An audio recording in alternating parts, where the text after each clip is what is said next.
welcome back of BNI First Diamond Podcast, where we talk with our members and dive in deeper into their businesses. Today we have a 2.0 episode with Lucy. We are gonna dive in deeper into events, how to organize them, why do you need an event coordinator, and everything in between, as well as Lucy's business a little more. So for all of those people who are lazy and did not watch first episode with you, Lucy, can you just in a nutshell tell for them who are you and what do you do? For sure, Susanna. Thank you very much again for inviting me for the second part. I'm Lucy and I'm doing the events coordinations, but what I'm really like to say, it's not even the coordination, but also making up the concept, putting the creativity inside and helping to reach the goal, which should be crystal clear for all the events. Absolutely. Now, thank you, Lucy, for that. Can you share us a little more why events? Where did it all started and why did you create a business out of it? I would say that it started because I have really great friends which are super lazy to organize anything. So basically the daily communication is always, hey, we need to meet, we did not see for a while, and then everyone, yes, and then silent, radio silent. Relatable, huh? And from that moment, I was only the one who was always putting the effort, making the events, planning it, coordinating the people, you need to be there, and I find out that I love it, and I'm really good at it. So then I transform also through my corporate career for the team buildings. So I know how to handle a bunch of managers. And then thanks to the BNI, I decided that it will be my business. Mm-hmm. Amazing. Now, let's say there's an entrepreneur out there who is maybe thinking, oh, I have this event coming up, but I don't need an event organizer or anyone to help. I've run events before. This is just a couple hundred people more.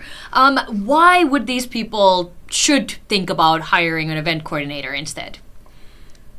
You know, Susanna, I'm always not arguing with the people if they need event coordinator or not, because I think in 80% of the time people don't need an event coordinator if they want to lose the money, lose their time, lose lots of hairs, nerves, and also to not enjoy the party and the event, because I think everyone is capable to throw the event, but then it's also needed to check it was feasible, it was profitable, did I reach what I needed to reach with the event?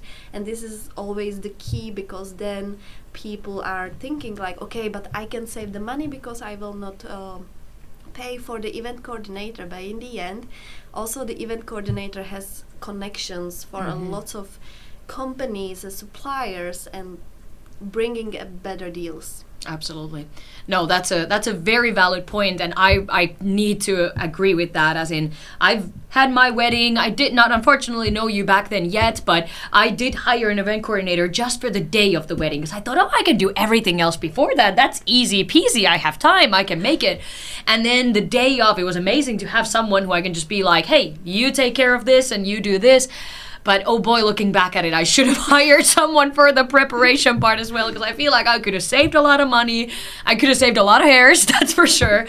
And all of that, it's just worth to getting someone to help you and understanding that you might need help and they might be able to help you. So after my wedding, I am so pro event coordinators. Used to think it's really, and I'm a very controversial person, I used to think event coordinators, what are they gonna do? Just take my money and call the DJ I would have called anyway. But now, after having multiple one-to-ones with you and getting to you more, I understand the field so much more and realizing, oh my God, it's so much more than just 1-2 phone calls and organizing something that you see on the spot. It's so much more in the back end as well. So that's truly brilliant. Now, Lucy, knowing that this is one of the hardest industries to be, as in losing your hairs, handling with, multiple different horrible people sometimes, and really complicated situations, why did you choose events? I mean, other than that you are the event coordinator for your friend group, but where is the passion coming from? Anybody who watched our episode with David Merten, our storytelling guy, we love the passion. So where is the passion coming from? I think it's exactly that. You need to have a passion, and I love to managing. So I love to manage people, but not in the way I will say you need to do that and that. I love to cooperate with the people. So I love when I can tell the bunch of the people, okay, we are doing this as a team, and then we are working as a team, and then you will see the result.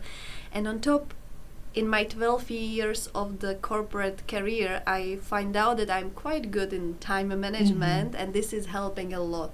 Because when you are throwing any event, and this is also advice for our listener and viewers, if you are throwing any kind of the event, the key is to do the good time management. So plan maybe days, maybe months, but really strategic and be really like, even one small task can have a multiple under the task which needs to be done, and if you put some time plan for that, I think everything will be super clear. I love that.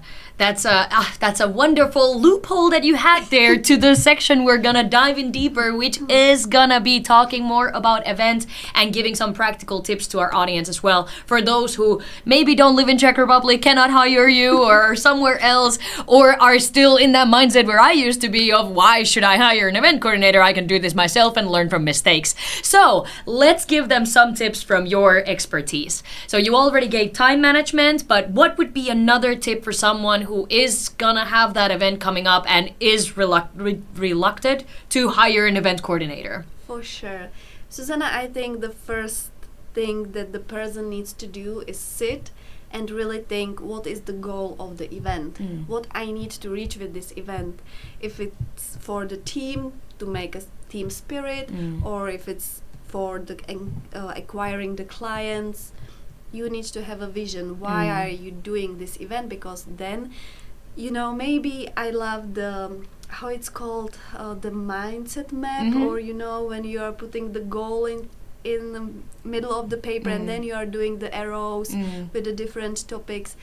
Then you can of course add the timeline. Then the suppliers for your events, but the core is to know the purpose of the event. I love that. Start from the purpose and go from there towards all the different, multiple, complicated aspects of event planning. Amazing. Now, I know you have been called into events when it's already half planned, and then kind of like we realized that maybe I don't handle this by myself only. That was me on my wedding. I didn't plan on having a wedding or a coordinator on the day of the wedding. That was me realizing it a week before the wedding, as in, maybe the day off is not the right thing to do myself. So what is the one thing for you, as in like when people realize that, hey, maybe I actually need help, where is that realization? When should we take that step when it's not too late to hire an event coordinator to help us? As you said, lots of times it's exactly when it's complete chaos already, and the people realize that they don't know what to do more.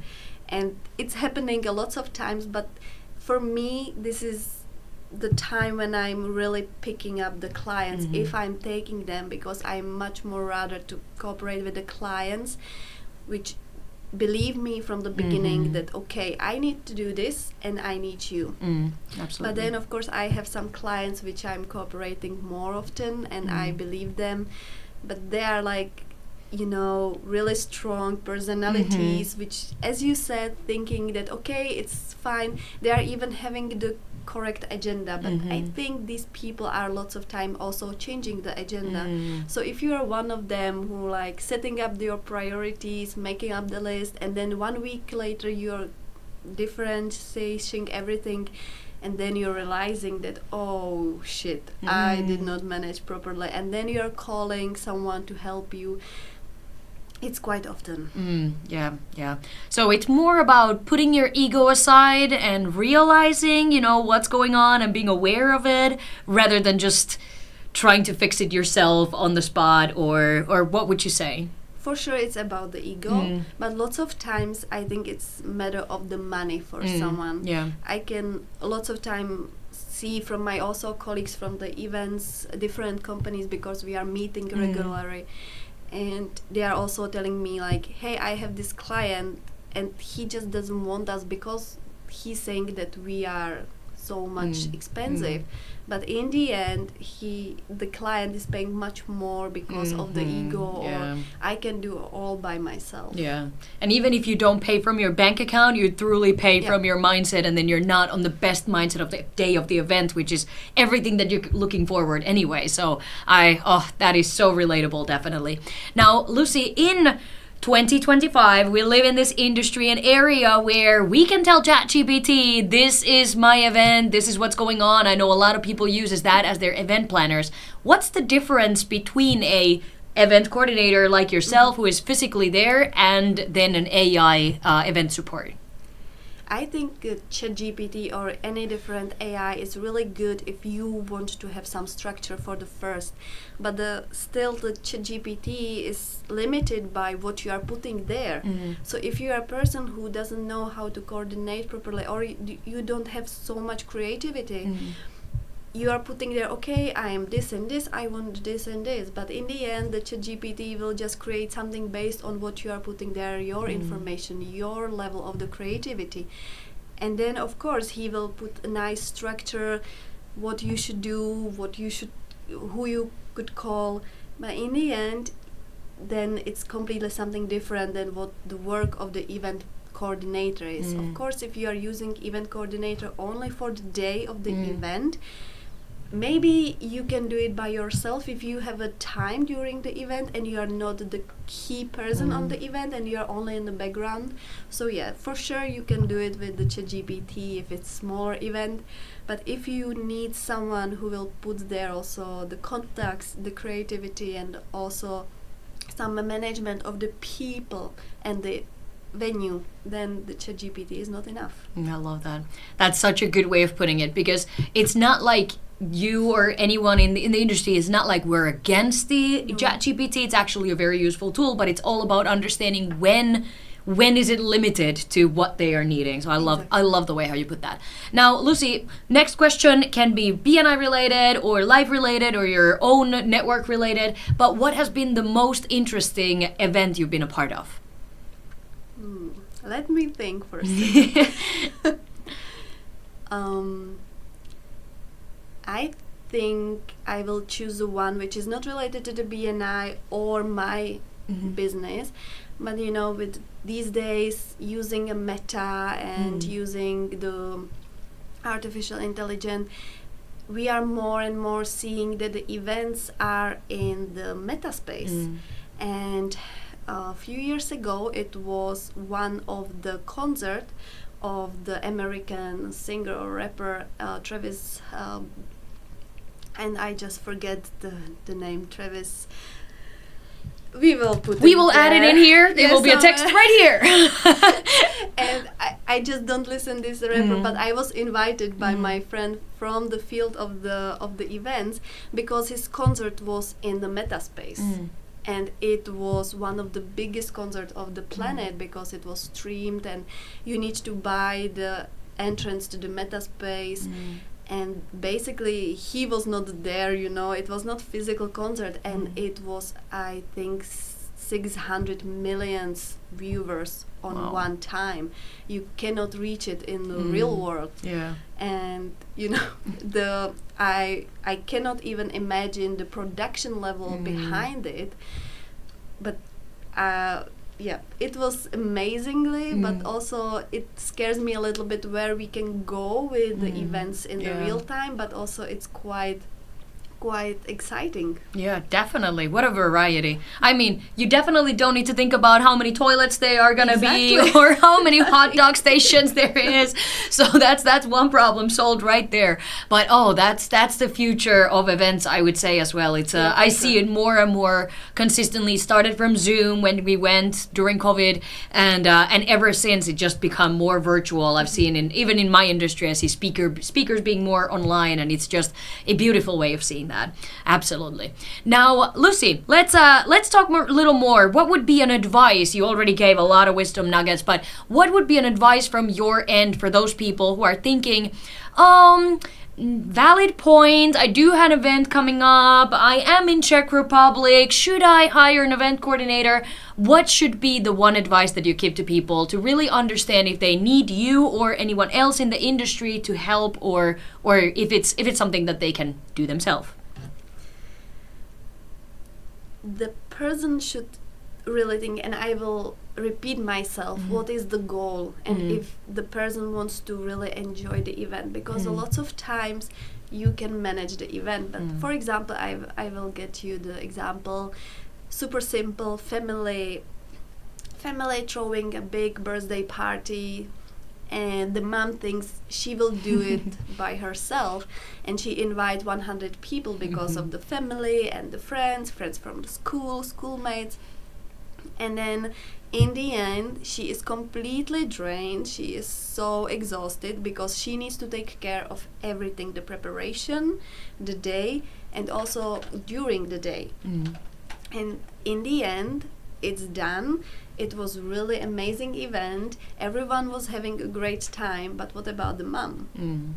She is crying there because she did not even enjoy.